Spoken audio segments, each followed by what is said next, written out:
में फॉल होता है क्या? हेलो हेलो हेलो, क्या hire purchase agreement Indian contract act में फॉल होता है क्या? नहीं। उसके लिए आपने देखा ना, अलग से कानून था, उसके लिए एक्ट अलग था।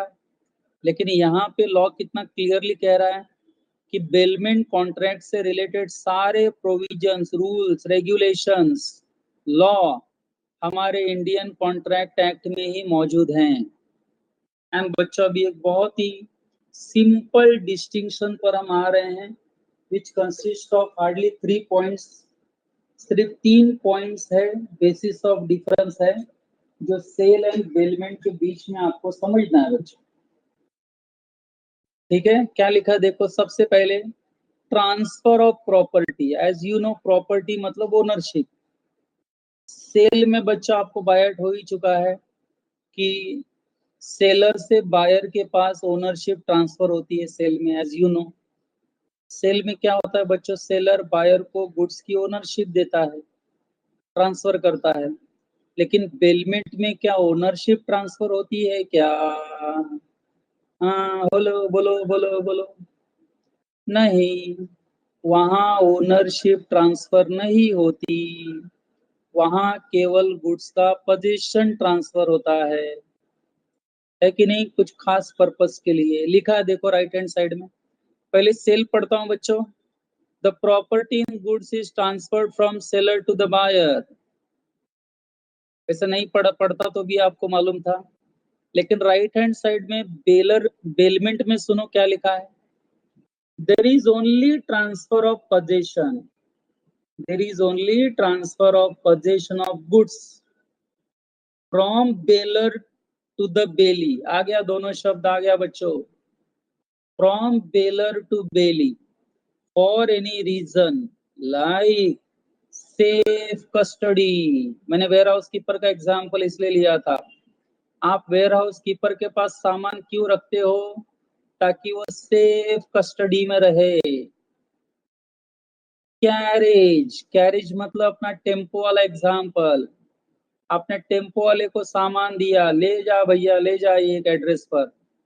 इसका मतलब टेम्पो वाले एंड आपके बीच में बेलमेंट कॉन्ट्रैक्ट हुआ था, etcetera etcetera. Return of goods.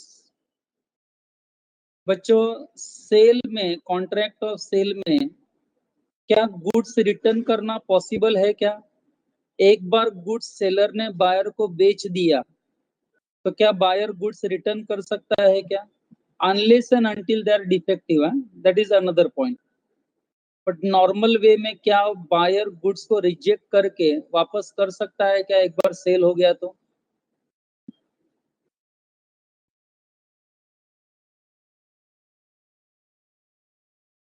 Is it possible in sale contract? बच्चों, not possible. Goods once sold are not taken back, पता ही है ना आपको। लेकिन बच्चों, बेलमेंट कॉन्ट्रैक्ट में क्या होता है? क्या बेलमेंट कॉन्ट्रैक्ट में बेलर द्वारा दिया गया गुड्स बेली वापस करता है? क्या गुड्स रिटर्न होते हैं बेलमेंट कॉन्ट्रैक्ट में? ऑफ कोर्स होते हैं। टेलर को कपड़ा दिया है, वो ट्राउजर बना के देगा। वेयर हाउस कीपर के पास सामान रखा है, जब मांगूंगा वापस देना पड़ेगा। सीधी बात है, वहां तो बच्चों गुड्स तो रिटर्न करेगा ही ना बेली। तो बच्चों क्या लिखा है देखो राइट हैंड साइड में। The bailee must return the goods to the bailor on accomplishment of purpose for which the bailment was made। बच्चों, जैसे ही वो टास्क कंप्लीट हो जाता है, वैसे ही बेली वो सामान बेलर को रिटर्न कर देता है। बराबर, रिटर्न करना ही होगा, सवाल ही नहीं। अब बच्चों कंसिडरेशन की बात करते हैं। बच्चों, मेरा first lecture sale of goods act में याद करो, the sorry, contract of sale में अभी परसों लेक्चर लिया हो। बच्चों, कॉन्ट्रैक्ट ऑफ सेल का एक इंपॉर्टेंट पॉइंट क्या है? There must be price consideration. याद है सबको? Money money. हम सेल को तभी सेल कहेंगे जब कंसिडरेशन हो प्राइस के टर्म्स में, एंड प्राइस हमेशा मनी में हो। हेलो, बोला कि नहीं मैंने? बच्चों, यानी कि सेल ट्रांजैक्शन में consideration is always the price and price always in terms of money. Do you agree with this line? लेकिन बच्चों राइट हैंड साइड में बहुत ही इंटरेस्टिंग चीज लिखी है, एंड बच्चों आई कैन रिकॉल इट, मुझे याद आ रहा है कि मैंने ये शब्द आपके बैच को पढ़ाए हैं पहले भी। पार्थ सिर्फ आप मत आंसर देना, बाकी बच्चों को आंसर देने देना। पार्थ तुम नहीं बोलोगे क्योंकि मुझे मालूम है पार्थ को आइडिया होगी। बच्चों राइट हैंड साइड में क्या लिखा है, ये जो बेलमेंट कॉन्ट्रैक्ट होता है कि नहीं, बेलर और बेली के बीच में, बच्चों ये जो बेलमेंट कॉन्ट्रैक्ट होता है, ये इसका जो कंसिडरेशन है, देखो क्या लिखा है, the consideration may be gratuitous और non gratuitous. See the pronunciation, bailment contract can be gratuitous और नॉन ग्रेटिट्यूअस। याद करो बच्चों, पार्थ के अलावा बाकी सब बच्चे आंसर देना चाहेंगे। मैंने क्या मीनिंग बताया था आपको ग्रेटिट्यूअस का, या चलो नॉन ग्रेटिट्यूअस का क्या मीनिंग बताया था? यस, उत्कर्षा ने आंसर इमीडिएटली दे दिया, वेरी गुड।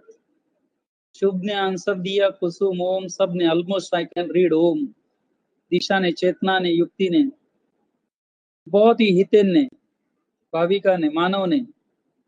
बच्चों ग्रेटिट्यूअस मतलब फ्री में, without charging any money, and non gratuitous मतलब नॉट फ्री, यानी intention was to get money consideration. जहां आप किसी के लिए कोई काम करते हो ये इंटेंशन से कि आपको पैसे मिले, यानी आपका काम इज नॉन ग्रेटिट्यूअस। बच्चों are you getting this? And बच्चों बेलमेंट कॉन्ट्रैक्ट पैसों के लिए भी हो सकता है, एंड बच्चों फ्री में भी हो सकता है। Do you agree with this line? ये कॉन्ट्रैक्ट विदाउट कंसिडरेशन भी हो सकता है। मैंने इसका भी एक एग्जांपल दिया था, if you can recall it. मैंने कहा था बच्चों examples are very very important. क्या था एग्जांपल? मेरा नेबर, बच्चों मान लो उसके पास एक डॉग है, एकदम क्वालिटी वाला अल्सेशियन, बराबर है, उसका डॉग है। अब बच्चों हमारा जो नेबर है, फैमिली जिनका डॉग है, उनको एक्चुअली नेटिव प्लेस जाना था 2 दिन के लिए।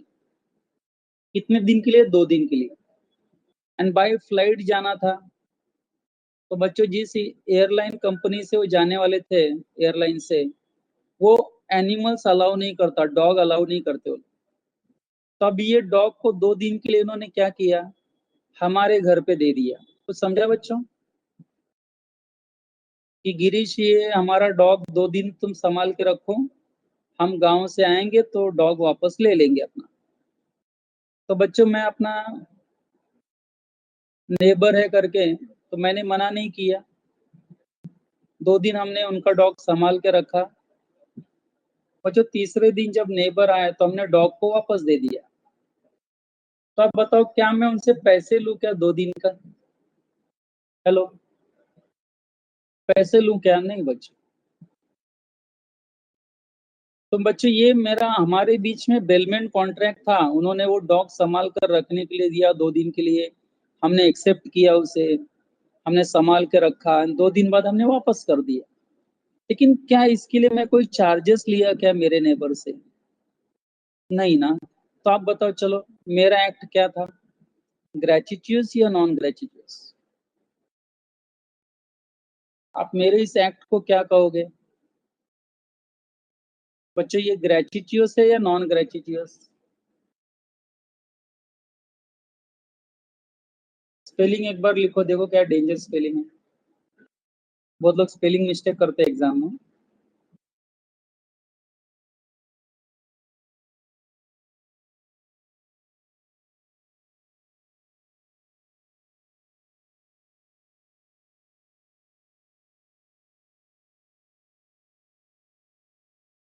वेरी गुड, ग्रेटिट्यूस एक्ट था बच्चों, सही है ना? चलो, अब बच्चों मैंने आपको बेलमेंट कॉन्ट्रैक्ट का मीनिंग बता दिया, बेलर बेली की स्टोरी बता दी, सेल एंड बेलमेंट में क्या डिफरेंस है बच्चों वो बता दिया। अब एक और डिफरेंस हम पढ़ लेते हैं बच्चों। before I go to the next point, but I hope you understand the word sale and you understand the word contract for work and labor. बच्चों contract for work and labour में सामने वाला आपको कोई गुड्स नहीं बेचता है, ही only provide service, बराबर है, ओनली प्रोवाइड सर्विस. तो if I ask you what is difference between sale and contract for work and labour, तो सबसे बड़ा डिफरेंस ये है कि सेल में seller sells goods to buyer, goods are involve literally, and contract for work and labour में goods are not involve, only services are rendered. बच्चों आप मुझे ये बताओ कि मैं आपको लॉ पढ़ा रहा हूँ, तो क्या कोई सामान बेच रहा हूँ क्या? तो आप मेरे एक्ट को क्या कहेंगे? गिरीश सर हमको जो लॉ पढ़ा रहे हैं, गिरीश सर क्या कर रहे हैं? गुड्स बेच रहे हैं कि A1 के साथ किया गया contract for work and labour complete कर रहे हैं? Don't you think so that I have a contract with A1 to complete this law portion? Am I selling any goods to you? Am I selling any goods to you? No बच्चों, it's purely labour ना. बोल रहा हूँ, देखो ना आपके सामने कब से बोल रहा हूँ मैं, थक भी जाता हूँ कभी कभी, मजदूरी कर रहा हूँ एक तरह से, है ना. इतना है कि वो अपने बिल्डिंग वाले मजदूर नहीं, बट बच्चों मजदूरी तो मेरी भी है, काम मैं भी कर रहा हूँ. इसके लिए A1 मुझे मेरा लेबर चार्जेस देगा, फी देगा, प्रोफेशनल फी देगा. तो बच्चों आपको डिफरेंस समझ में आया सेल में और contract of work and labour में क्या है? सेल में गुड्स बेचा जाता है and contract for work and labour में सर्विसेज दी जाती हैं. आई hope you understand the difference. तो बच्चों बहुत ही छोटा सा है, not so important, I repeat not so important, but मैं रीड कर ही लेता हूँ बच्चों, 2 मिनट जाएगा और क्या जाएगा. देखो क्या लिखा है, sale and contract for work and labor. A contract of sale of goods is one in which some goods are sold or are to be sold for price. You may underline the word goods. अगर आपके पास printed notes है तो, physical notes है तो. Cell में बच्चों क्या होता है? कॉन्ट्रैक्ट ऑफ सेल में गुड्स लिटरली बेचा जाता है या बेचने वाले रहते हैं प्राइस के लिए, but where no goods are sold, there is only the doing or rendering of some work or labor. जहाँ बच्चों कोई सामान नहीं बेचा जाता, केवल सर्विस दी जाती है, कोई काम किया जाता है, then contract is only for work and labor and not for sale of goods. बच्चों इसके लिए मैं आपको 2 प्रश्न करता हूँ. बच्चों 2 प्रश्न करता हूँ. आप मान लो आप अपने पेरेंट्स के साथ ज्वेलरी शॉप में गए. क्या कहा मैंने? ज्वेलर, सोना चांदी की दुकान में गए. एंड बच्चों पेरेंट्स ने आपके लिए ज्वेलरी परचेज की, ज्वेलरी खरीदा, पैसे दिए. चलो बताओ इसको आप क्या कहेंगे? क्या हुआ वहां पर? ज्वेलर के पॉइंट ऑफ व्यू से क्या हुआ? ज्वेलर ने क्या किया? आपसे पैसे लेकर गुड्स बेचा कि नहीं? बच्चों ये गुड्स हो गया, गुड्स ये सेल हो गया लिटरली. अब बच्चों इसी को एग्जांपल जरा और समझ लो जरा. डेफिनेटली ये सेल है, ज्वेलर के एंगल से देखेंगे बच्चों तो ये सेल है, मानते हैं ना सेल है. हाँ बच्चों. अब बच्चों मुझे ये बताओ, अगर घर पे आपको पता है ना पुराना सोना पड़ा रहता है, जैसा दादाजी हमारे पुराने जो फोर फादर्स थे उनका मालूम है घर पे रहता है पुराना गोल्ड ज्वेलरी, लेकिन अब उसका बच्चों फैशन चला गया रहता है. अब आपको बोलेंगे पहनने के लिए तो आप इमीडिएटली मम्मी क्या बोलेंगे? क्या मम्मी ये ओल्ड फैशन हो गया है, दादी का है, नानी का है, ये नहीं पहनो, नया बना के दो तो पहनूंगी या पहनूंगा. तो बच्चों आपके पेरेंट्स ने क्या किया? पुराना ज्वेलरी गोल्ड ले जाकर ज्वेलर को दिया एंड कहा कि इसका नया ऑर्नामेंट्स नए डिजाइन का बना के दो. एंड बच्चों पुराना गोल्ड देकर नए डिजाइन का नेकलेस हमने बना के लिया। अब बताओ ज्वेलर इसके लिए हमसे क्या लेगा? हेलो, ज्वेलर क्या लेगा हमसे? देखो ज्वेलरी वाला ही एग्जांपल जानबूझ के ले रहा हूँ बच्चों। मेकिंग चार्जेस लेगा, बहुत फेमस वर्ड है मेकिंग चार्जेस। तो बच्चों उसने कहा कि मैं आपसे 2000 मेकिंग चार्जेस लूंगा, तो क्या उसने सेल किया क्या गोल्ड हमें? नहीं ना, सिर्फ लेबर का पैसा लिया कि नहीं, सामान तो हमारा ही था, उसने केवल लेबर चार्जेस लिया, उसने कोई सामान नहीं बेचा। I hope you are getting the difference between sale and contract of for work and labour. अच्छा, आपकी बुक ने एक एग्जांपल भी दिया है, where gold is supplied to goldsmith for preparing ornament. तो बच्चे इसको हम contract for work and labour कहेंगे। या अगर आप किसी आर्टिस्ट को बोलते हो कि आपका पिक्चर पेंट करके आपको दे, तो बच्चों this is also one type of service given. Okay, you can't say it is sale of goods. Readymade drawing painting अगर आप खरीदते हो रेडीमेड, तो फिर बच्चों वो सेल हो जाएगा। लेकिन किसी पेंटर को बुला के आप उसको बोलते हो कि आप मेरा पेंटिंग करो, मैं खड़ा रहता हूँ, बैठा हूँ, एज इट इज मेरा पेंटिंग करो, तो बच्चों that is not sale, that will be contract for work and labour. Hope you have understood the concept. Okay, तो बच्चों इसके बाद टॉपिक को खत्म करने के लिए भी है सेक्शन 5। इसके बाद बच्चों सेक्शन 5 से लेकर 10 तक अभी हमें पढ़ना है, एंड ज्यादा नहीं, ओनली 2 पेजेस। एंड आप देखेंगे आपका unit number 1 sale of goods act का खत्म हो जाएगा, यूनिट नंबर 1। ओके, एंड इसमें जो मैं अभी पढ़ाऊंगा ना बच्चों, उसमें ज्यादातर आपको रिवीजन ही मिलेगा। बहुत सारी चीजें हम ऑलरेडी पढ़ चुके हैं, तो आपको मुझे लगता है 50% रिवीजन मिलेगा, 50% नया मिलेगा। तो लेट अस स्टार्ट बच्चों। प्रिंटेड नोट्स को ही देखो जरा, क्या हेडिंग लिखा है जरा बताओ। ऐसे हम ओरली डिस्कस करते हैं पहले आपस में, आपको ऑलरेडी ये आता है इसलिए मैं आपसे एकदम इजी वे डिस्कस करता हूँ। बच्चों हेडिंग क्या लिखा है देख रहे हो?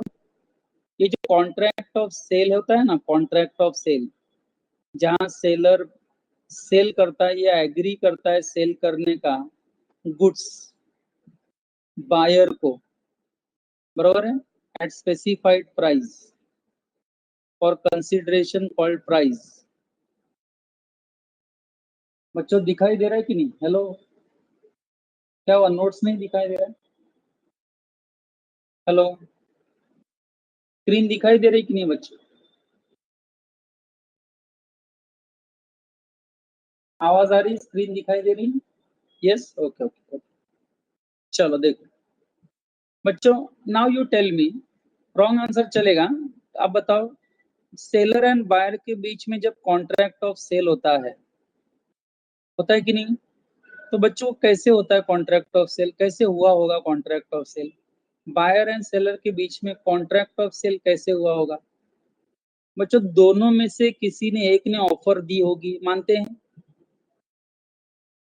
हेलो, सेलर ने सेल करने की ऑफर दी होगी, उसे बायर ने एक्सेप्ट किया होगा, या रिवर्स बोलते हैं, बायर ने बाय करने का ऑफर दिया होगा, सेलर ने एक्सेप्ट किया होगा। यानी बच्चों जब ऑफर दिया गया होगा एंड उस ऑफर को एक्सेप्ट किया होगा, बराबर है, एंड क्योंकि बिजनेस से रिलेटेड है, तो आपको लगता नहीं contract of sale buyer and seller के बीच में हो गया? ऑफर को जब एक्सेप्टेंस देंगे तभी तो एग्रीमेंट होगा, एंड जब एग्रीमेंट लीगल ऑब्लिगेशन इम्पोज कर दे तो बच्चों कॉन्ट्रैक्ट हो गया, वो एनफोर्सेबल बाय लॉ। सही बोल रहा हूँ बच्चों? हेलो, हेलो बच्चों, एक एग्जांपल लेता हूँ। सुनो, अभी सुनो, आई थिंक आप रिस्पॉन्स जल्दी नहीं दे रहे थे, तो I thought you are not understood. बच्चों मुझे मैं ना सेलर का रोल प्ले करता हूँ, आप बायर का रोल प्ले करें, ठीक है? तो बच्चों मैंने आपको ऑफर दी कि मेरे पास 100 kg गुड्स है, पर्टिकुलर गुड्स है, and I offer to sell that goods at ₹200 per KG, यानी 20,000 का सामान मुझे बेचना है। तो बच्चों मैंने 100 kg गुड्स आपको ₹200 पर केजी में बेचने का ऑफर दिया, मैंने ऑफर दिया, एंड बच्चों आपने मेरा ऑफर एक्सेप्ट कर लिया। तो आपको लगता नहीं हमारे बीच में कॉन्ट्रैक्ट ऑफ सेल हो गया? हेलो हेलो, पहले ये बताओ, खरीदने बेचने का हमारे बीच में कॉन्ट्रैक्ट ऑफ सेल हुआ कि नहीं? कॉन्ट्रैक्ट ऑफ सेल हो गया। अब गुड्स की डिलीवरी कब दी जाएगी, उसका पेमेंट कैसे दिया जाएगा, ये अलग बात हो गई कि नहीं? हेलो, मैं क्या प्राइस पे गुड्स बेचने वाला हूं, आपने उसे एक्सेप्ट कर लिया, तो कॉन्ट्रैक्ट हो गया कि नहीं बच्चों? कॉन्ट्रैक्ट हो गया। अब गुड्स को डिलीवरी कैसे देनी है, उसका पेमेंट आप मुझे कैसे दोगे? आपको लगता नहीं ये बाद में डिस्कशन भी हो सकता है, आराम से ये बाद में भी डिस्कस हो सकता है ना? कभी कभी हम बोलेंगे पेमेंट हमें पहले चाहिए, डिलीवरी बाद में दूंगा, ये भी एग्री हो सकते हैं हम लोग। या बोलेंगे डिलीवरी पहले दो, पेमेंट बाद में लो, या बच्चों जैसे डिलीवरी दो पेमेंट ले लो। यानी बच्चों आगे डिलीवरी एंड पेमेंट को लेकर कुछ भी आगे एग्री किया जा सकता है, अगर एक बार कॉन्ट्रैक्ट ऑफ सेल हुआ तो। आप मानते हैं इस बात को? यानी बाद में पेमेंट एंड डिलीवरी को लेकर केवल फॉर्मेलिटी रहती कि नहीं? उसके पहले दोनों एग्री हुए कि नहीं हुए, वो फाइनल किया जाता है कि नहीं? जैसे बच्चों मैं एक कॉमन एग्जांपल लेता हूँ, लड़का लड़की शादी के लिए पहले राजी तो हो, राजी हो गए कि नहीं? अब शादी कहाँ होगी, किस वेन्यू पर होगी, बाराती कितने आएंगे, खाना कैसे होगा, ये बाद में डिसाइड होता है कि नहीं? पहले दोनों तैयार तो हो शादी करने के लिए। तो बच्चों उस तैयारी को हम कहते हैं कॉन्ट्रैक्ट ऑफ सेल। एंड बाद में बच्चों पेमेंट को लेकर, डिलीवरी को लेकर का केवल फॉर्मेलिटी रहती है। I hope you are getting the point. मैं सेक्शन 5 में क्या पढ़ाने वाला हूँ समझ में आ गया सबको? पहले ये आइडिया दो। मैंने अभी रीड नहीं किया बच्चों, मैं केवल कॉन्सेप्ट क्लियर कर रहा हूँ आपको पहले, है ना बच्चों? मैंने क्या बताया आई होप आपको समझ में हो। शादी वाला एग्जांपल याद रखो, पहले लड़का लड़की राजी तो हो शादी के लिए, बाद में शादी कहाँ करनी है, मुंबई में करनी है, गोवा में करनी है, बाद में डिसाइड होगा। कितना खर्च करना है, कितना, वो बाद में डिसाइड होगा। कितने मेहमान आएंगे नहीं आएंगे, वो बाद में डिसाइड होगा, लेकिन पहले दोनों राजी तो हो। तो यहाँ बायर एंड सेलर ने बच्चों कॉन्ट्रैक्ट ऑफ सेल कर दिया है, खरीदने बेचने का। अब पेमेंट को लेकर एंड डिलीवरी को लेकर केवल फॉर्मेलिटी है। अब उसके बारे में आगे कैसे डिसाइड होगा वो दोनों कर लेंगे आपस में, जो भी डिसीजन लेना है। एक काम करते हैं बच्चों, देखो अभी मैं धीरे धीरे धीरे धीरे पढ़ता हूँ, आपको समझ में आ रहा है कि नहीं, जरा देखो। प्रिंटेड नोट सामने है बच्चों? पहले वाई लिखो, यस लिखो पहले। क्या प्रिंटेड नोट सामने दिख रहा है सेक्शन 5 सबको? ठीक है, चलो बच्चों ध्यान दो, जरा शब्दों पे ध्यान दो, आराम से पढ़ रहा हूं मैं। Section 5, according to section 5(1), a contract of sale is made by an offer to buy or sell goods for price and acceptance of such offer. I hope you understood. पहले ऑफर होगा, बाद में उसका एक्सेप्टेंस होगा, तभी तो contract of cell होगा। A contract में प्रोवाइड, बच्चों ये भी हो सकता है कि द कॉन्ट्रैक्ट जो दोनों के बीच में हुआ है उसमें ये कंडीशन रखी पढ़ाई के गई लिए हो, देखो। मेहनत तो सब करते हैं, लेकिन स्मार्ट स्टडी कौन करता है? प्री एग्जाम ऐप के साथ बनाइए अपनी तैयारी super smart. Pre exam app देता है वाइड रेंज के एग्जाम्स की तैयारी, जैसे JEE, NEET, CAT, CA foundation, CS सीट, banking, railway, SSC, MBA entrance, SYJC, कॉम, टीवाईबी कॉम और भी बहुत कुछ।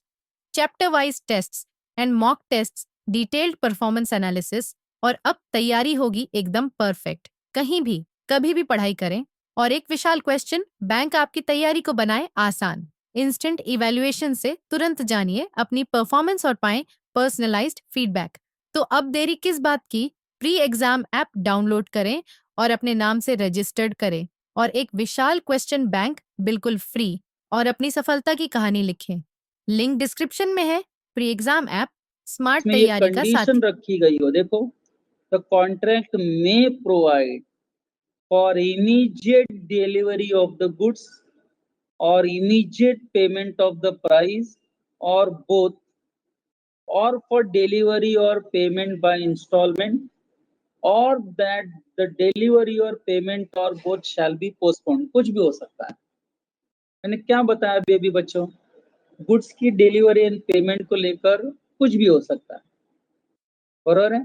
पहले दोनों के बीच में कॉन्ट्रैक्ट ऑफ सेल तो हो, बाद में बच्चों सेकंड पैराग्राफ में क्या लिखा गया है देखो, further as per section 2 of subsection 5, subject to the provision of any law for time being in force, a contract of sale may be made in writing or by word of mouth, or partly in writing or partly by word of mouth, or may be implied from the conduct of the parties। बच्चों कुछ याद आया Indian contract act? Seriously बताना, कुछ Indian contract act याद आया? याद है बच्चों, कॉन्ट्रैक्ट मैंने बताया था express contract and implied contract. Express मतलब यूजिंग वर्ड्स आइदर रिटन और स्पोकन, एंड इम्प्लाइड कॉन्ट्रैक्ट मतलब क्या? Not express, it is implied by law. याद आया बच्चों? तो बायर एंड सेलर के बीच में जब कॉन्ट्रैक्ट ऑफ सेल होता है तो बच्चों वो एक्सप्रेस कॉन्ट्रैक्ट भी हो सकता है, इम्प्लाइड कॉन्ट्रैक्ट भी हो सकता है, कोई भी कॉन्ट्रैक्ट हो सकता है।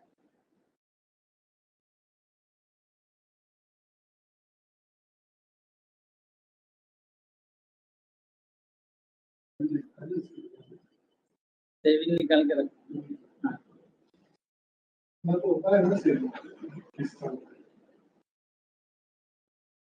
ठीक है बच्चों, तो आई थिंक मैं section sub section sorry section 5 two जो मैंने पढ़ा है, आई होप आपको वो टाइप्स ऑफ कॉन्ट्रैक्ट की याद दिला दिया हो, express contract and implied contract. बच्चों मैं क्या बोल रहा हूँ, I hope you are understanding this also. Okay student, contract of sale implied का एग्जाम्पल दो ना। अच्छा बच्चों, ये इम्प्लाइड जो कॉन्ट्रैक्ट ऑफ सेल हम जिसको हम कहते हैं, बच्चों आप भूल गए लगता है। कौन डाउट पूछा? ऋषभ पूछा डाउट। ऋषभ याद करो, जैसे ही ऑक्शनियर टेबल पर हथौड़ा मार देता है, एजम्पशन हो जाता है कि गुड्स बिक गया। ऋषभ याद आया, वेरी गुड बेटा, वेरी गुड वेरी गुड। फिर भी डाउट पूछते रहो, फिर भी डाउट पूछते रहो, मैं आइडिया दे दूंगा इमीडिएटली याद आ जाएगा आपको, एग्जाम्पल बोल दूंगा याद आ जाना चाहिए। वेरी गुड, याद आया ना बच्चों? वो इम्प्लाइड सेल हो गया, हाव भाव से पता चल गया हमको, कंडक्ट ऑफ पार्टी से पता चल गया कि सेल हो गया।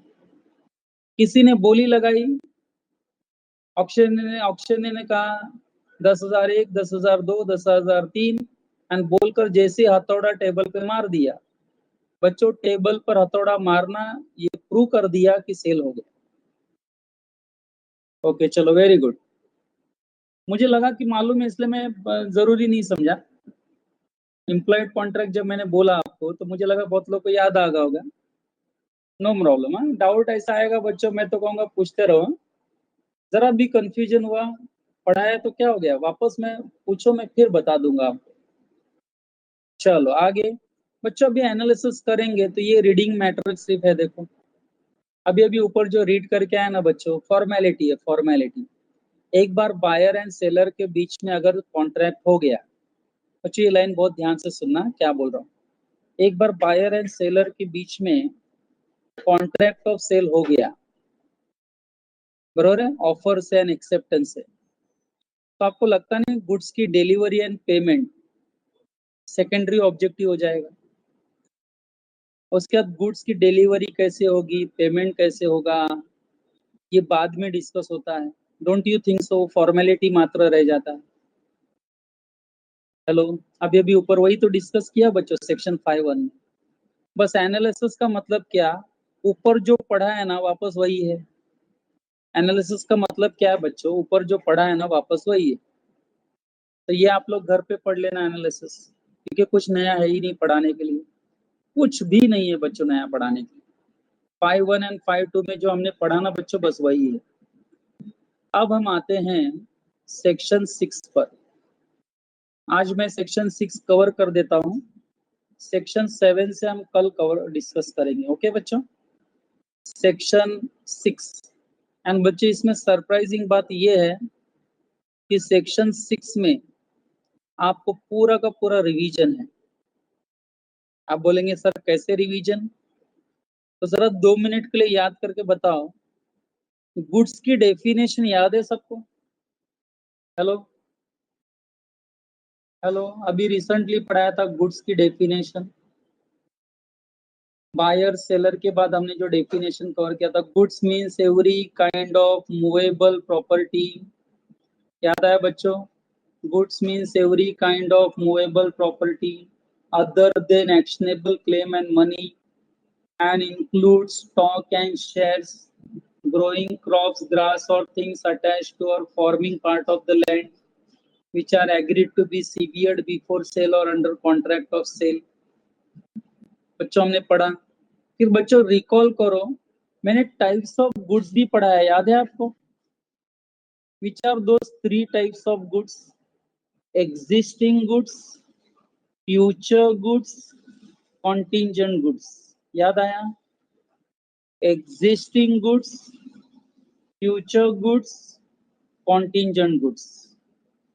एंड बच्चों एग्जिस्टिंग गुड्स में मैंने 3 प्रकार और पढ़ाया था, ये टाइप करके बताओ कौन से हैं वो 3 प्रकार।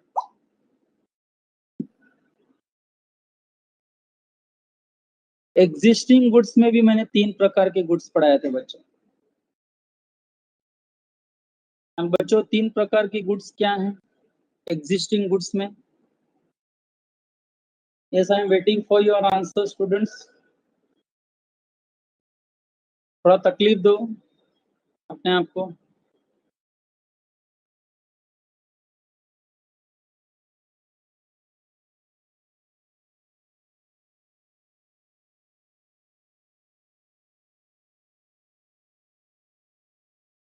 I think it is specific, ascertain, unascertain goods. Very good.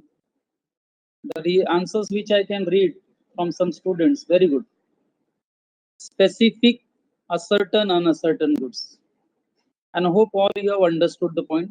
अब बच्चों सेक्शन 6 में कुछ है ही नहीं, देखो। अब मैं सेक्शन 6 पढ़ा, जिनको टाइप्स ऑफ गुड्स मालूम है बच्चों उनके लिए सेक्शन 6 एकदम इजी है, एकदम इजी है, एकदम इजी है। बच्चों आपको याद है कॉन्ट्रैक्ट ऑफ सेल 2 प्रकार के होते हैं, टाइप करो। कॉन्ट्रैक्ट ऑफ सेल 2 प्रकार के होते हैं, टाइप करो। कौन से 2 प्रकार पढ़ाया है बच्चों? Contract of sale is of 2 types.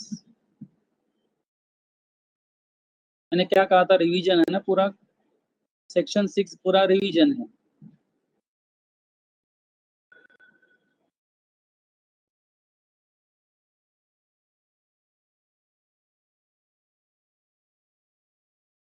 Cell and agreement to sale, very good, very good. Sale and agreement to sale, sale में क्या होता है, ownership gets immediately transferred, whereas in agreement to sell ownership will be transferred at some future date। बराबर है, यही पढ़ा था हमने। अब बच्चों मैं सेक्शन 6 पढ़ूंगा, जिसको टाइप्स ऑफ गुड्स आते हैं, जिसको sale and agreement to sale का डिफरेंस पता है। जरा देखो बच्चों मैं क्या 3 पॉइंट्स रीड कर रहा हूं। आपने कहा था ना existing, future, contingent.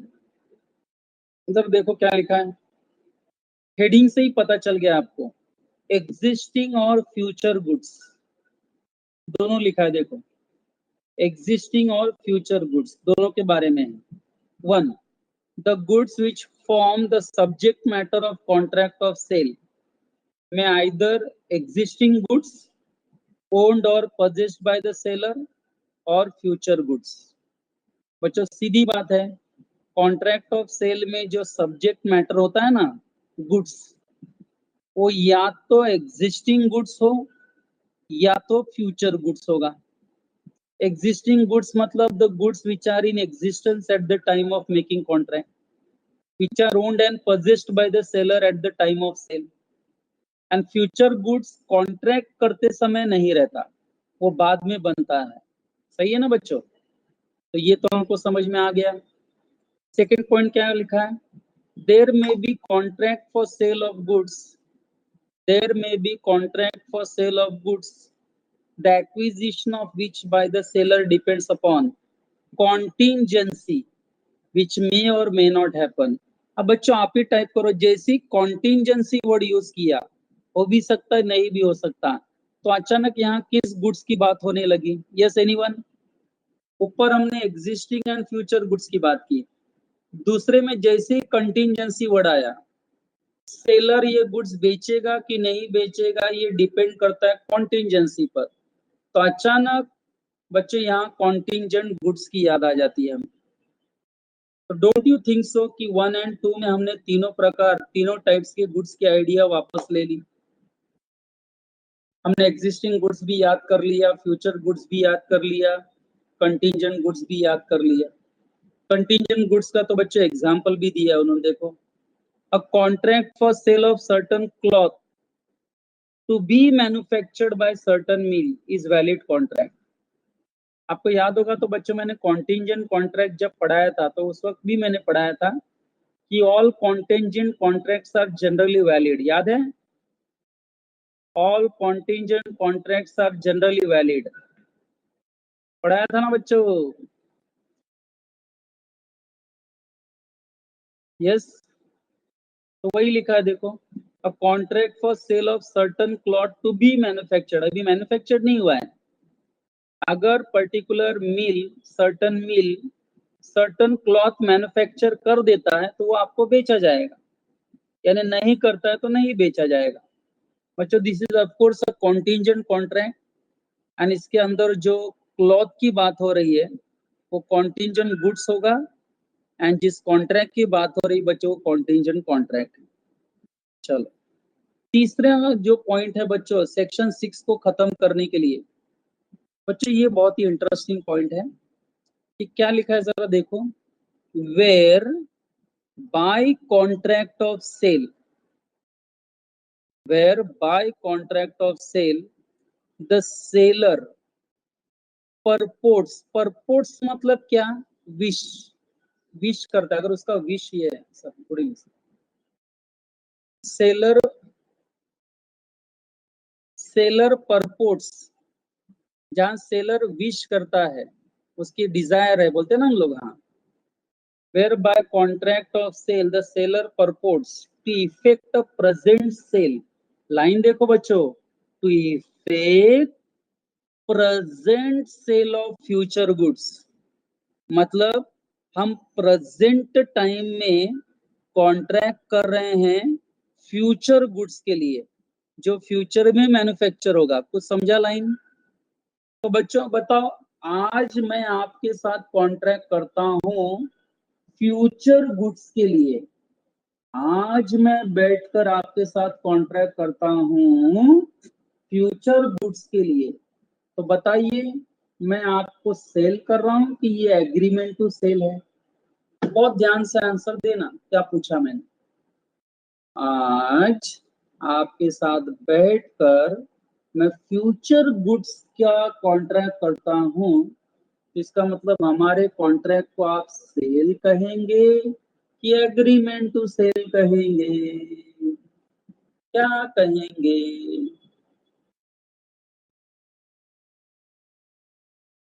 Very good बच्चों, आई अप्रिशिएट योर आंसर। शुभ, प्रियांशु, पार्थ, दिशा, मानव, हितेन, मैं तो रिक्वेस्ट करूंगा बाकी बच्चे भी थोड़ा रिस्पॉन्स दे बच्चों। हितेन ने भी लिखा है ना? माइंड में मत रखो, उसको एक्सप्रेस भी करो, you are all chartered accountants. Chartered accountant को बोलने को आना ही चाहिए बच्चों, नॉलेज लेके करेंगे क्या, you have to express it ना। माइंड में जोरदार नॉलेज है लेकिन आप एक्सप्रेस नहीं कर रहे हो, कोई मतलब नहीं हो नॉलेज का, है कि नहीं। पैराशूट तभी काम करता है व्हेन इट इज ओपन, सही बोला कि नहीं, पैराशूट तभी काम करेगा when it is open.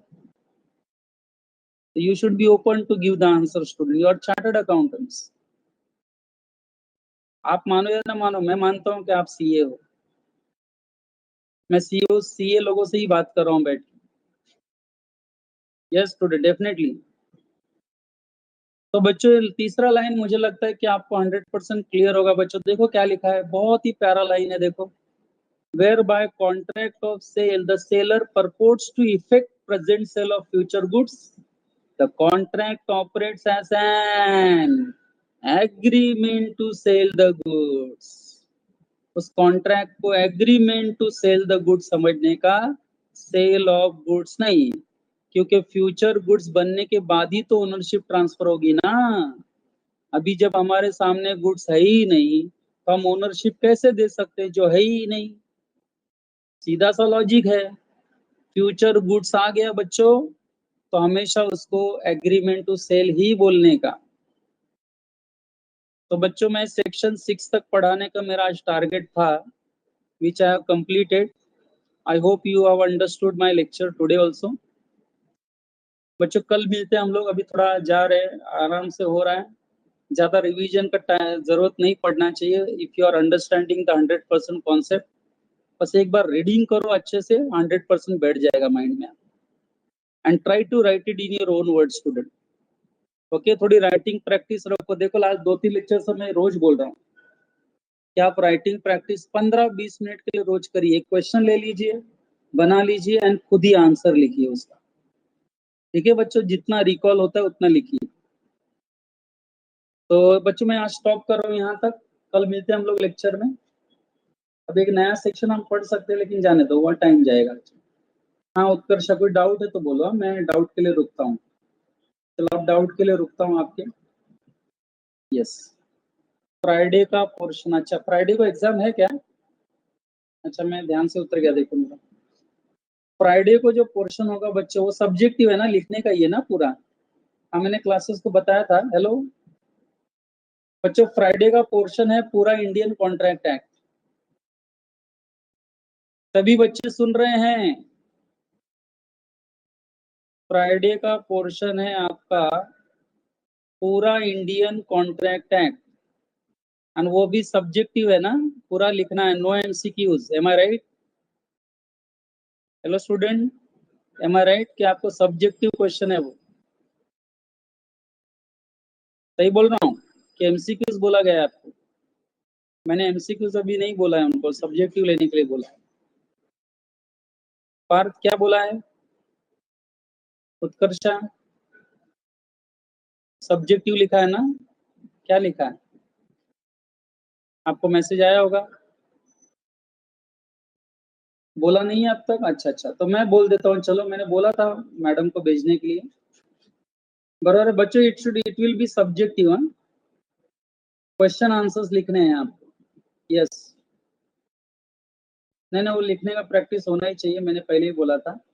And बच्चों एग्जाम देने के लिए बिल्कुल डरना नहीं है, आप लोग जितना आता है उतना लिखो। आप लोग बिल्कुल नहीं टेंशन लेने का, जितना आता है उतना लिखो। आप पहले अटेम्प्ट तो करो। यहाँ नहीं लिख पाओगे तो फाइनल एग्जाम में कैसे लिखोगे बच्चों, है ना। 50 मार्क में से 20 मार्क का ही लिखा है, लिखो तो सही, जितना आता है उतना लिखो तो सही। ओके, एग्जाम देने से डरने का नहीं बच्चों, लिखने का, फेस करो उसको। चलो, और कोई डाउट किसी को पूछना है बच्चों? रुकता हूँ फिर, 5 मिनट वैसे और है मेरा लेक्चर खत्म करने की। Yes anyone I asking doubt, I will wait. Parth I think type कर रहे हैं कुछ, पार्थ बोलो, टाइप कर लो। Take your time, don't worry, मैं हूँ अभी इधर।